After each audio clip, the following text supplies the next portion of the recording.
যাই। এটাই হলো রিসর্টের নদীটা, যেটা ফার্স্টে দেখিয়েছিলাম।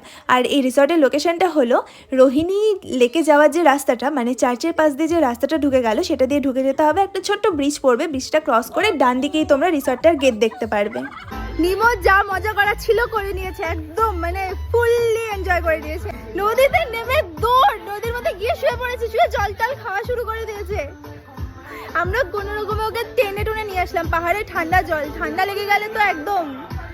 এখন ভাই ওকে গা মুছিয়ে দিচ্ছে, দেখো।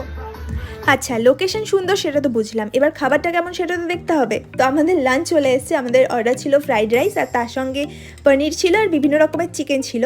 অ্যান্ড ট্রুলি বলছি, প্রত্যেকটা ডিশ খুব টেস্টি হয়েছিল। গাইস, খাওয়া দাওয়া কিন্তু বেশ টেস্টি ছিল, প্রত্যেকটা রান্না ভালো হয়েছিল। হ্যাঁ, কোয়ান্টিটিটা আমার মনে হয় আরেকটু ইমপ্রুভ করা উচিত, কিন্তু প্রত্যেকটা রান্না দারুণ টেস্টি ছিল, প্রত্যেকটা ডিশ দারুণ বানিয়েছিল। সরে যা, সবাই সরে যা।